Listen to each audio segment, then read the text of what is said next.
Одним глазом! Человек из Европы говорит, все так делают. Все, мешок картошки не поднять уже. Два странных человека, видать, да, походу. Подбитая машинка, перевертыш, братан, у тебя. Кому он нужен? Вы харики, потому что вы харики. Ну так вот получилось. Знаете, я когда-то проповедовал проповедь, которая называется «Все в голове, все в мозгах, все что в башке», да, там. Это было недавно. И мы говорили о том, что есть такая тема, которая называется колея. И когда человек попадает в колею на машине, и если у него машина слабовата, то колея будет тащить его до конца. И какие бы он усилия ни предпринимал, и что бы он ни делал, он приедет не туда, куда ему хотелось бы приехать. Мы, помните, с вами говорили о мыслях, которые иногда как по колее у нас двигаются, и такое впечатление, будто бы мы не контролируем эти мысли. Они сами живут своей жизнью. В тот день выпал снег. Это уже был вечер. Стас, мне кажется, ехал домой. Если вы внимательно посмотрите, вот здесь везде снег, а вот здесь перед одним из бордюров непонятная какая-то штука грязная. Утром там случилось чудо. В этот день пришли ко мне ребята, сантехники, старые знакомые. И один из ребят, который помогает этим сантехникам, он подходил как раз к нашему дому и говорит, прикол. Я сейчас шел, и, говорит, здоровенный крузак ехал вот по этой дороге отсюда слева. И он хотел повернуть туда, в ту сторону, но он как ехал, вот он буквально дальше и поехал. А те, кто знают, что это за улица, там река. Ну, канал. Вот 1,5 метра, вот там обочина, где вот эта вот Камри стоит, передними колесами она уже буквально висит над этим каналом. Уже это вот, последние моменты. Она успела вовремя, что-то, чудо какое-то случилось, и она остановилась. А этот крузак, он ехал, и вот, если вы видите, вот здесь грязные такие пятна, он об этот бордюр 2 своими правыми колесами ударился, и он ровно на крышу лег в канал. Знаете, когда вот этот вот сантехник, он утром пришел, говорит, там крузак ехал, и говорит, у меня на глазах он перевернулся, в канал упал. Мы выскочили все вместе. И реально, все, что было видно, я со стороны своего дома смотрел, 4 колеса из канала торчат. Прикол-то даже не в этом был. И вот это все, это просто большая иллюстрация к большой теме. Когда мы подошли к этому крузаку, или кажется, это 470-й Lexus был, неважно. Короче, большой джип, кроссовер, там, я не знаю, как хотите назовите, внедорожник. 4 колеса, и когда мы подошли, уже из заднего стекла, это заднее стекло водитель выбил, он уже вылазил, сантехники помогли его вытащить из этого канала. И знаете, он такой вышел, смотрит такой на свою машину, закурил, и такой вот, если бы я не знал, кто он и откуда он взялся, я подумал, очередной зевака, который пришел посмотреть на трагедию, которая случилась с другими людьми. Как ни в чем не бывало, знаете, как будто он каждый день в каналах топит машины свои, вышел такой со стороны, смотрит, курит свою сигаретку и типа думает, что дальше делать. Мы таки на него смотрим. Я понимаю шок у человека. Я понимаю, он в состоянии такого аффекта, он, наверное, до конца не понял, что с ним случилось. Машина у него лежит на крыше, он со стороны наблюдает за этой машиной. Мы поговорили, но я отобразил у себя в голове, думаю, какая чудесная иллюстрация. О тех скользких мыслях, которые часто есть у нас неконтролируемые, которые просто катятся и катятся и катятся у нас в голове. Как часто мы позволяем этим мыслям бежать туда, куда они хотят бежать. Как часто даже нам кажется, было бы неплохо влево свернуть, и ты попытался влево свернуть, а мысли катятся дальше вперед, и ты так на произвол судьбы отпустил вожжи и дал им возможность катиться куда-то дальше. Евангелие от Матфея. Очень интересное место Писания. Иисус, обернувшись, 16 глава, 23 стих. Иисус, обернувшись, сказал Петру. В этот момент Петр начал, там написано в синодальном переводе, если я не ошибаюсь, прикословить Господу. То есть он начал спорить с Господом, он начал ему какие-то вещи доказывать, возражать. Это в новом русском переводе написано. И вот здесь Иисус, обернувшись, сказал Петру, прочь от меня, сатана. Он не просто ему сказал, Петруха, у тебя что-то в башке ненормально. Он ему говорит, ты сатана, отвали от меня, вообще не хочу ничего общего с тобой иметь. Прочь, прочь, прочь, вон, вон, вон. И там он дальше говорит, ты мне камень преткновения, потому что рассуждаешь по-человечески. Знаете, почему он назвал его сатаной? Потому что он видел его размышления. Вот это слово «рассуждаешь» в оригинале стоит слово, которое означает весь мыслительный процесс в нас происходящий. Петруха, его вовремя поймали еще. Ему Иисус вовремя, знаете, стопе выписал и вовремя его поймал и сказал: стопе, братан, вот здесь остановись, все хорош, хватит. Это вот как эта Камри, которая только 2 колесами, она не докатилась. Как тот крузак, на крышу не легла. Еще нет той самой страшной трагедии, когда за тобой уже должен приезжать кран, тебя вытаскивать, и потом на несколько тысяч долларов ты попадаешь. Здесь этот на Камри, на изи вообще отделался. Легкотня. Все, что, может быть, там случилось, если он там что-то снизу покоцал, и то там, знаете, там посмотрел, поплевал, завел там 2 парня, его подтолкнули, все, выехал домой, поехал. Нормально. Вот здесь та же самая история. Он, глядя на его мышление, глядя на то, что он говорит, глядя на то, как он себя ведет, он говорит: остановись, на этом остановись, потому что ты уже позволил вот этим скользким мыслям. И ты вообще на скользкую дорожку встал. И непонятно, где ты закончишь с этими мыслями. Знаете, друзья, иногда мы с нашими мыслями-то играем. Иногда мы же сами себе отдаем отчет в том, что я сейчас думаю о вещах, о которых для христианина вообще-то стрёмно так думать. Вообще-то это неправильно. Вообще-то Иисус как бы запрещает на эти вещи даже размышлять. Помните, например, он говорит: если кто из вас смотрит на женщину с вожделением, тот уже прелюбодействует в сердце. Если кто-то из вас говорит на брата своего: дурак, тот уже делает определенные вещи. То есть он говорит о мыслях о наших. И вот здесь он останавливает его на полпути и говорит: остановись. Потому что то, как ты думаешь, и то, как ты размышляешь, и то, к чему тебя твои мысли приведут, это очень скользкая дорожка. И до трагедии она тебя точно притащит, или до трагедии она тебя дотащит. Я хотел бы, чтобы мы вернулись в эту старую нашу проповедь о мыслях. И есть это чудесное место Писания, 2 послание Коринфянам, 10 глава. И там очень четко апостол Павел раскладывает, и он показывает, какие мыслительные процессы внутри нас происходят, и что мотивирует, что двигает эти мыслительные процессы. Он говорит такие слова, 10 глава, с 3 стиха.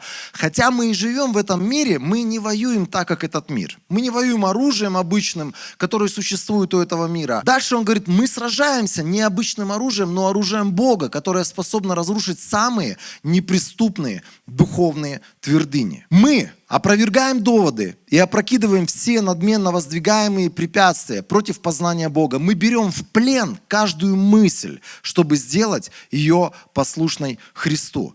Мы готовы наказать всякое непослушание, как только ваше послушание станет совершенным. Я думал о том, чтобы сегодня нам провести урок греческого языка, потому что твердыни, мысли, помышления, они все в оригинале что-то значат и несут такой большой смысл в себе. Но если мы вернемся в начало того, что говорит здесь Павел, он говорит, что каждый из нас, мы сражаемся для того, чтобы разрушить неприступные духовные твердыни в нашем разуме. В разуме каждого из нас, дорогие друзья. Я хотел бы, чтобы ты об этом задумался. Я хотел бы, чтобы ты на это внимание сегодня обратил. В разуме каждого из нас есть определенные твердыни или определенные укрепленные мыслительные районы, в которые хочет прийти Слово Божие. Вот это оружие, которым мы сегодня воюем, это Слово Божие, которое ты слышишь, Слово Божие, которое ты читаешь. И это Слово Божие, оно способно разрушать эти твердыни. Что это такое? Вот, например, Алина сегодня говорила об отверженности. Каждый из нас, мы так или иначе, мы переживали в нашей жизни какое-то отвержение от людей. Нас унижали, нас оскорбляли, нас отвергали, нас делали в чем-то виноватыми, где мы не были виновны. И мы переживали определенное унижение со стороны людей. Внутри нас строилось определенный мыслительный процесс по поводу людей, которые нас окружают. Нам всегда казалось, что люди несправедливы по отношению к нам, что люди не любят нас, они могут любить всех, но не меня. Мы жертвы, мы всегда те самые крайние козлы отпущения, на которых все проблемы все готовы скинуть. И мы себя так внутри чувствуем, и мы себя так видим, и мы так о себе думаем. И это большой такой мыслительный процесс, который был заведен с детства. И рано или поздно этот процесс превращается в твердыню. И когда люди тебе говорят: я тебя люблю, Ты ни в чем не виноват. Ты достойный человек Божий. Ты внутри своего разума слышишь правильные слова, но вот эта твердыня начинает говорить: ага, конечно, конечно, раз тебе сегодня чего-то надо от меня, ты начал сейчас воду лить, а на самом-то деле я знаю, как ты ко мне относишься. И это совершенно неверное отношение, которое с детства или там с юности, оно может быть заложено как, знаете, вот как программа, на которую ты запрограммирован. Это как вот эта скользкая дорожка. Тебе надо налево, а ты все катишься по инерции куда-то не туда. Я помню, когда я первый раз услышал вообще свидетельства молодых людей, которые рассказывали историю о том, как Бог их благословлял финансово, а я вышел из достаточно бедной семьи, я вышел из достаточно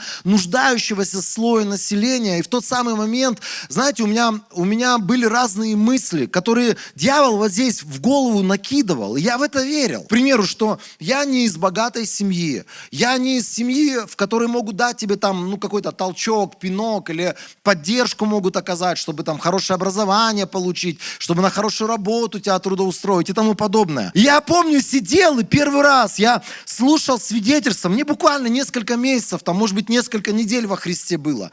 И люди свидетельствовали о том, как Бог ответил на их молитвы о финансах. Я помню, одна сестра вышла, и она стала рассказывать, как Бог дал ей хорошую работу, как Бог там ее благословил тем, другим, третьим. Я сижу и думаю, вот просто я поймал себя на мысли, что такое твердыня? Это отдельно от тебя живущий мыслительный процесс, который ты не контролируешь фактически. Это совершенно отдельно существующая практически субстанция, потому что не ты хозяин над ней, она живет своей жизнью. Это мыслительная штука. Так вот, эта мыслительная штука мне стала говорить: конечно, вышла, рассказывает, там ей то дали, вот это. Это еще же с ехицей с такой, еще же ты такой с надмением, здесь Библия говорит, с превозношением ты это делаешь. Надменные эти мысли, они высокомерные эти мысли. И я сижу и думаю, конечно, если бы у меня папаша тоже работал там, где твой папаша работает, конечно, я бы тоже такую работу заимел бы. Сейчас некоторые сидят, думают, какой он злой. Да! Да! Вот этот мыслительный процесс в моей голове, он был достаточно злой. И я сидел, слушал этих ребят и думаю, конечно, ты можешь тут рассказывать все свои истории. А у меня нет такого папаши. Потом другой вышел, там начал что-то рассказывать. Я думаю, конечно, у тебя образование вот такое, а у тебя закончил, а у меня там 11 классов, и то, я не знаю, там, Слава Богу, что дотерпели меня там до 11 классов. И многие из нас, мы именно так и мыслим, когда мы сталкиваемся со Словом Божьим, когда мы понимаем, что Слово Божие говорит определенным образом, и вдруг оно начинает вскрывать все то, что противится этому Слову Божьему. Это касается всех сфер. Например, сфера, сколько я об этом размышляю, столько я об этом и буду говорить. Сфера недвижимости. Многие из нас, вот мы когда видим цифры, сколько стоит квартира, когда мы видим цифры, сколько стоят дома в Бишкеке, и ты думаешь, боже, может мне в Караколе купить дом? Забудь, братан, все, ты уехал из Каракола. В Бишкеке тебе Бог хочет дать дом. Но прежде чем Он тебя чем-то благословит, Он хочет разбить внутри тебя эту твердыню. Откуда, как? Я что там? Люди, которые преодолели эти твердыни. Знаете, эти твердыни могут в чем проявляться? Например, люди выходят свидетельствовать о том, что Бог их исцелил от чего-то. И ты сидишь, смотришь, такой думаешь, конечно, Бог исцелил. Ей там всем миром собрали, этот гидростимулятор купили, там кардиостимулятор купили, конечно. Там у нее там сердце пламенный мотор. А кто бы мне чего купил? Мы внутри еще, знаете, вот человек свидетельствует, а мы уже начинаем, как там написано, мы начинаем надмеваться и превозноситься своими мыслями, потому что эти твердыни вопят внутри нас. Дело касается твоей семьи, это дело касается твоей жены, это дело касается там спасения твоих детей, это дело касается любой сферы твоей жизни, здесь или тут, как тут эти твердыни. И они начинают вопить внутри тебя и говорить, нет, все налево, а ты поедешь прямо по этой скользкой дороге. Потому что у тебя судьба такая. Настолько важно сегодня стать хозяином своих мозгов, хозяином своего мыслительного процесса. Настолько важно вот здесь начать научиться побеждать вместе со Словом Божьим и делать замену нашим вот этим твердыням. Они у всех есть. Я никогда не поверю, что мы выросли в мире. Нас формировал мир, нас формировало это злое общество, нас формировало эти злые СМИ, которые нас окружают. Некоторые говорят, я телек не смотрю. Да какая разница? Инста, Фейсбук. То, в чем ты находишься, это и есть средство массовой информации, через которые вещает сегодня дьявол. И поэтому ты сам не понимаешь, почему тебе охота всем свои там длинные ноги показать. И вот с этой ерундой с какой-то ты борешься, потому что насмотрелся этого в инсте. Это формирует наши мозги, формирует наше мышление, формирует наш образ мышления, который у нас в голове. Так важно, дорогие друзья, сегодня остановиться и стать хозяином своих мыслей. Не зря апостол Павел говорит, возьмите все оружие Божие. Там помните, что было первое во всеоружии Божьем? Пояс истины. Пояс истины. В другом месте Писания он говорит, обмотайте, обвяжите, затяните эти пояса так в своих мозгах, чтобы все мышление, которое противостоит истине Писания, вы просто могли бы выдавить это из своей башки. Я вспоминаю это местописание всегда, послание Иеремия или пророка Иеремия, 23 глава, там написано так о Слове Божьем, что Слово Божие, вторая часть, оно подобно молоту, который раскалывает скалы. Знаете, кто мы такие? Мне тут как-то парень один подбежал, вы кто такие по конфессии? Или там, ты кто по жизни? А это такой, ты кто по конфессии вообще? Я ему говорю, а ты как думаешь, кто мы такие? Ну, вы походу не баптисты, вы походу не пятидесятники, вы, наверное, харизматы. Я говорю, вообще конкретно откровение тебе прилетело, братан. Но я могу сказать больше. Знаете, я хочу, чтобы мы пошли больше или дальше, чем обычные харизматы. На чем тормознулись сегодняшние харизматы? Сегодня это в христианском мире, это такая смешная, иногда издевательская кличка, харики их называют. Харики, да, вы кто? Вы харики, потому что вы харики. Кто такие харизматы? Сегодня в голове многих людей это люди, которые живут на чувствах. Мураши пошли по мне, помазание здесь, сейчас я буду делать божественные дела, там кого-то исцелять. Там слово пришло там с неба, да глаза как-то подкатил, так говорит Господь. Все вот это вот состояние, это харики, они в этом. Я смеюсь над этими вещами, потому что я сам часть этого всего был. Самое главное, чтобы ты молился каждый день по 4-5 часов, чтобы у тебя вот такие ошалелые глаза были, чтобы ты насквозь всех видел. Чтобы ты вот так смотрел, вижу я там в тебе демонов, или я через тебя смотрю, вижу сквозь тебя мороз на улице сейчас. Люди, они далеко идут с этой вот вообще духовностью. Они такие супердуховные становятся. Им стоит в какой-то зал зайти, они сразу чувствуют.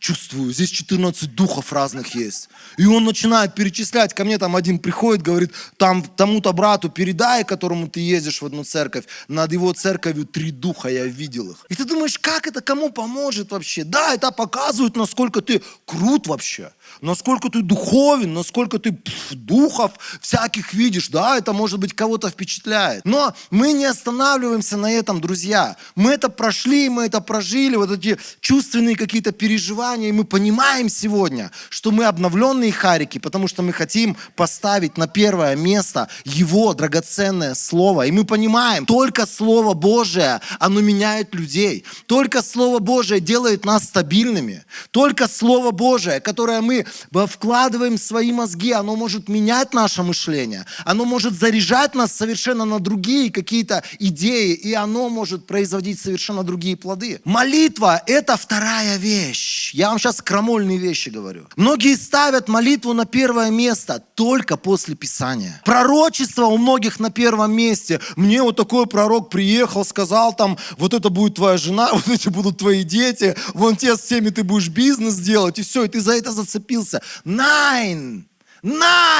Ты должен поставить Слово Божие на первое место. На первое место. Если оно говорит по-другому, можешь это пророчество отправить вместе с пророком. Пусть оно ему служит. Не бойтесь делать вещи, которые вы сегодня понимаете. Слово Божие говорит вот так, например, какие-то люди, традиции, какие-то религиозные привычки или какие-то пророки тебе говорят вот так.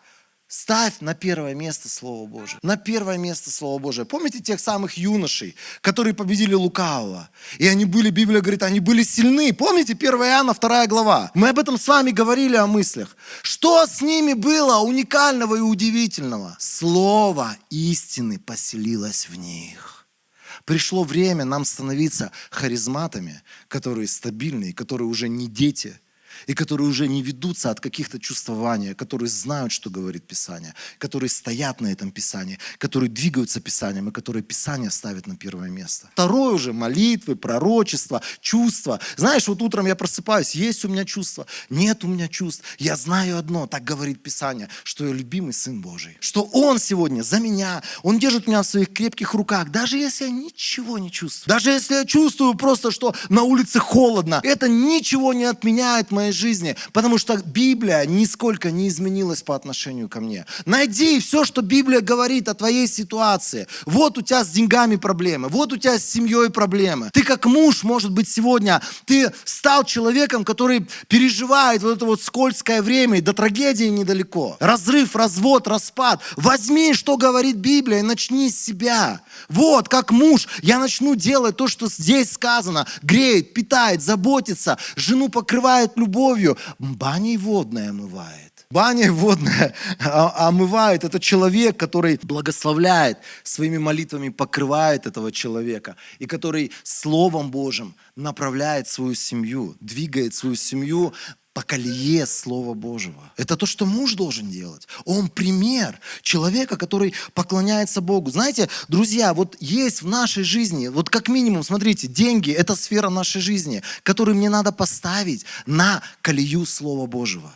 На колею Слова Божьего. Я не хочу, чтобы сегодня кто-то из вас приходил и говорил, а в той церкви сказали, а в этой церкви так подумали, а тот проповедник вот так зарядил, что вот с деньгами надо делать так, вот так или не вот так. Я хотел бы, чтобы ты был библейским человеком, который знает, что Библия прежде всего об этих деньгах говорит. Вообще о деньгах, что Библия говорит. Когда ты узнаешь все, что написано про эту сферу жизни, и ты начинаешь так мыслить, ты начинаешь так говорить, ты начинаешь так поступать, успех не за горами. Если так не начнешь делать, помни Камри, которая 2 колесами уже в арке. А еще знай, что там побывал тот самый 470-й, и успеха ему уже не видать. Подбитая машинка, перевертыш, братан, у тебя. Кому он нужен? Так у нас жизнь точно такая же. Мы позволяем дьяволу наставить на эти скользкие пути, вместо того, чтобы встать на путь Слова Божьего и позволить молоту Слова Божьего расколоть внутри нас все эти твердыни, которые здесь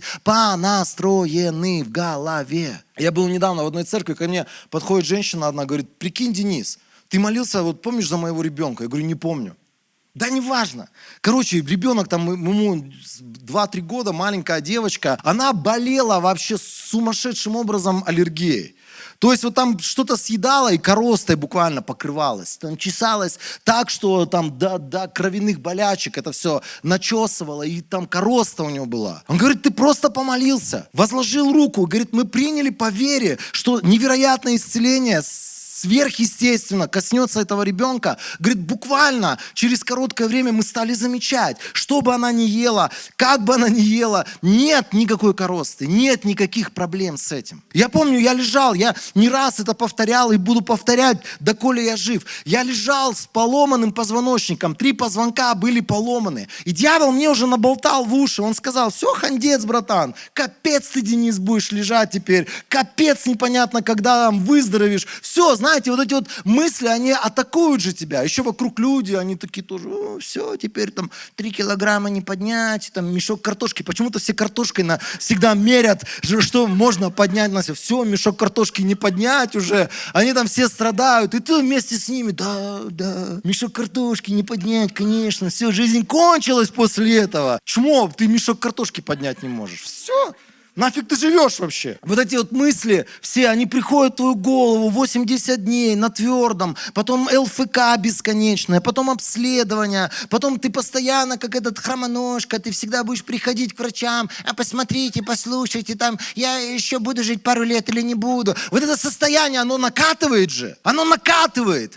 И тут вдруг ты вспоминаешь в какой-то момент, да я же верующий, я же могу Богу молиться. И ты начинаешь молиться, Бог, исцели меня, и молишься день, молишься два, ничего не происходит. Потому что здесь в башке я хромоножка, я вот буду вот такой. Ты говоришь правильно, ты вроде бы правильные вещи исповедуешь, но мышление твое предательское на лживом, скользком пути, который до трагедии недалеко. Некоторые, знаете, вот заигрывают с какими-то мыслишками. Он там сначала жену себе подыскивал, потом он там каждую раздевает, представляет, подсматривает, прикидывает. Скользкий путь. Вообще скользкий путь. Сколько христиан я знаю, которых сегодня и нет вообще.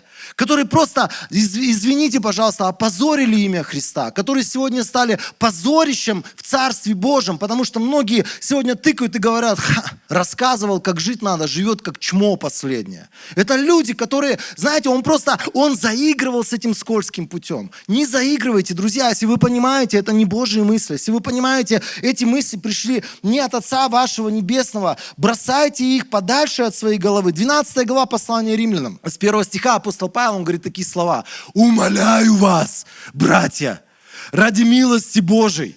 Некоторые говорят, зачем ты орешь, зачем ты там вот эти все звуки издаешь. Ну, конечно, апостол Павел говорил, я вас умоляю, братья, ради милости Божией. Принесите ваши тела в живую жертву, святую, угодную Богу. Некоторые проповедники, вот они когда читают свои проповеди, папа умер и воскрес. Если бы ты его не принял, ты бы пошел в ад. Это так, знаете, это такие вещи катастрофические.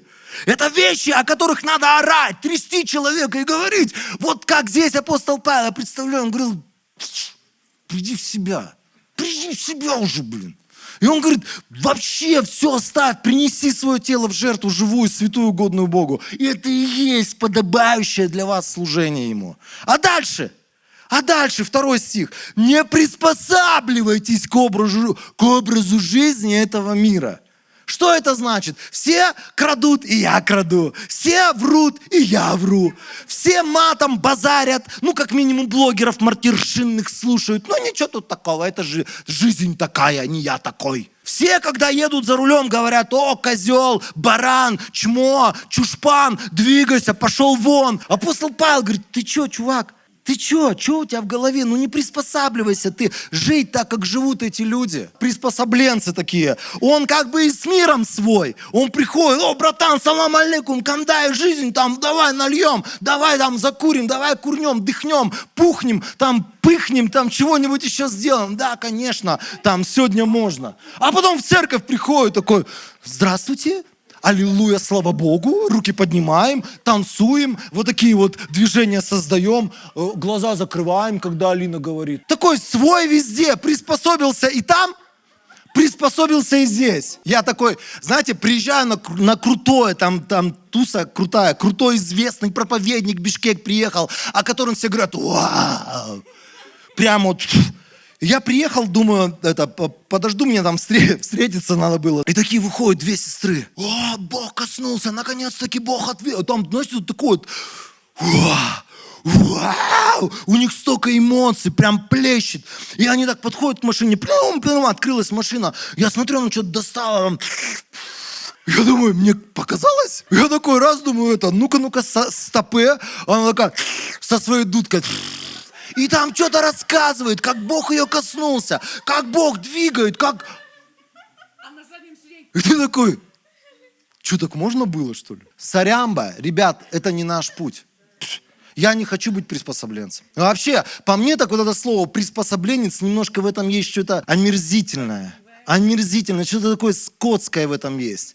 Этот человек такой лицемер, да, он приспосабливается, он делает вид, что он для всех свой. И здесь написано, преображайтесь, не приспосабливайтесь, преображайтесь. Как? Когда мы обновляем наш разум. Да как мы можем обновлять наш разум, если мы не читаем Слово Божие, если мы сюда Слово не вкладываем? Я побуждаю людей, говорю, сегодня ты не просто выпиши все, что Библия говорит о той или иной сфере жизни. Начни за это молиться, начни это провозглашать своими устами, чтобы это стало частью твоего мыслительного процесса, чтобы это стало частью твоего в целом мышления. Начни об этом говорить, начни об этом думать, это созидать.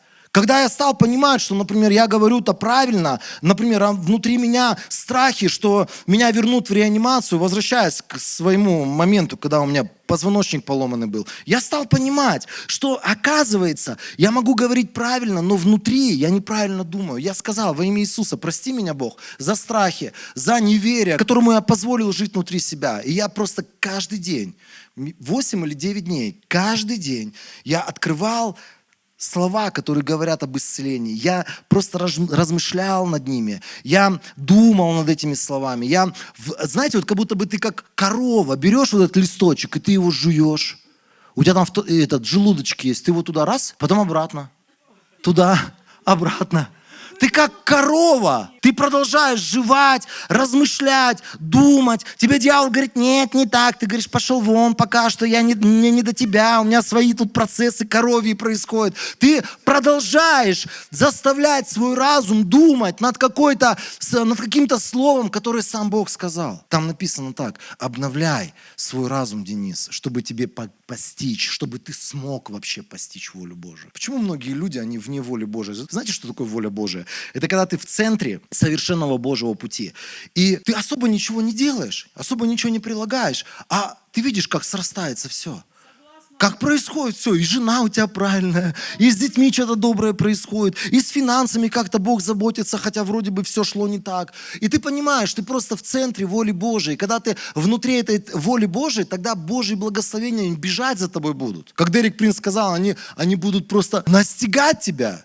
Но чтобы понимать волю Божию, надо мозги обновлять. Над мозгами надо работать, друзья. Ребят, давайте этот год посвятим тому, чтобы становиться юношами. Людьми, которые положили в свое сердце Слово Божие по поводу любой сферы моей жизни. И мне надо знать, что об этом говорит Библия. Стоять на этом, думать так, как говорит Библия. Размышлять над этим, провозглашать это. Тогда ты увидишь плоды и результаты этой Библии в своей жизни. Филиппийцам, 4 глава, 8 стих. Наверное, мне было несколько месяцев во Христе Иисусе, я прочитал первый раз это место Писания, да, несколько недель, скорее всего, мне было.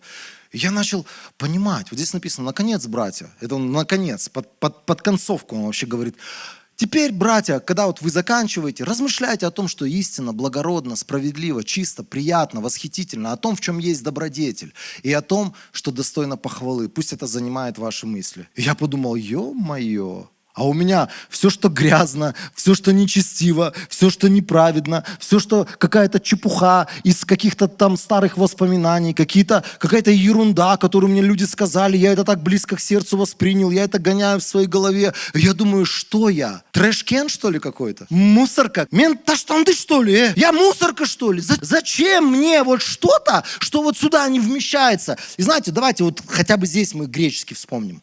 Слово «истина» здесь написано. Истина — это значит истинный, правдивый, верный, справедливый, искренний.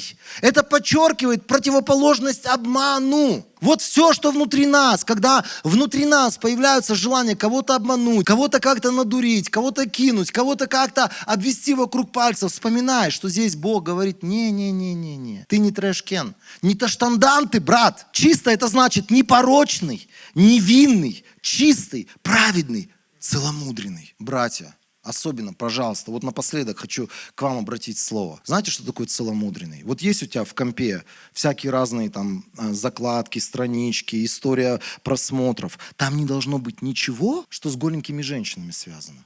Поймите, как один человек Божий сказал: единственная женщина без одежды, которую ты можешь видеть в своей жизни, это твоя жена. Все. Любые представления, фантазии, любые сайты, где вот эти голенькие женщины. Знаете, как это бывает? Ты просто читаешь новости, а там вся эта шняга из ниоткуда лезет. На красной дорожке голое платье. Дай посмотрю, что там за голое платье. Тебе оно надо, не превращай башку в трэшкен. Не надо, остановись. Вот здесь просто остановись. Пусть это смотрят люди, которые слово целомудрие для них это такое заоблачное слово. Мы христиане, мы люди, которые любят своего Господа больше, чем грех. Мы любим его больше, чем блуд. Мы любим его больше, чем порнуху. Если это было, может быть, в прошлом году, в позапрошлом, оставь, покайся, скажи во имя Иисуса: Бог, хочу твоей свободы, хочу стать хозяином своих мозгов. И перестань заглядывать туда, даже чуть-чуть, даже вот на пол этого. Одним глазом. Перестань, один глаз у тебя потом будет, что-нибудь с ним будет. Здесь слово говорит так, что это непорочное мышление, невинное, чистое, праведное, целомудренное. Это значит нравственно строгое. Нравственно строгое. Вот здесь держи свое мышление в правильном русле. Не позволь на скользкую дорожку покатиться твоим мыслям. Знаете, это правда, ребята, это вообще не наш путь. Это так неприятно, когда ты попадаешь в подобные ситуации. Но мы иногда помним вот эти ситуации из мира физического, но почему-то мы очень быстро забываем, как наши идиотские мысли привели нас к идиотским словам. Как наши идиотские слова, которые следуют за нашими идиотскими мыслями, привели нас к идиотским поступкам. И потом у нас были идиотские результаты, идиотские последствия, которые годами расхлебывали.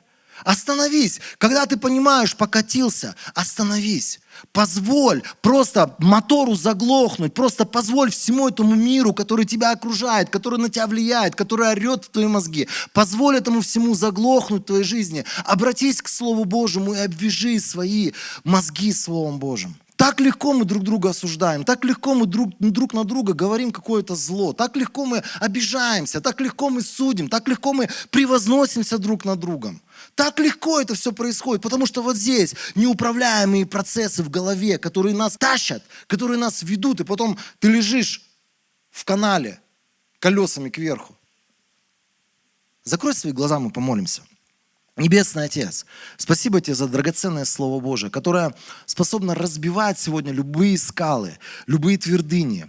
Господь, пусть Твое Слово, оно в каждой сфере нашей жизни придет и принесет порядок. Порядок во взаимоотношениях, порядок в семьях, порядок в финансах, порядок в служении. Господь, чтобы каждый из нас, мы бы просто навели порядок в своем мыслительном процессе. Мы молим Тебя во имя Иисуса Христа. Пусть в этом году по-настоящему битвы, которые мы вели в нашем разуме, они будут помазаны силой и мощью Твоей, мощью Твоего драгоценного Слова, чтобы мы были способны сказать: так говорит Господь. Написано, чтобы мы противостояли дьяволу не просто в истерике, но мы говорили бы ему написанное Слово Божие, которое Ты провозглашаешь для нас. О нас самих, о наших деньгах, о наших детях, о нашем будущем, о всех тех вещах, которые Ты обещал в Писании. Мы молим Тебя во имя Иисуса.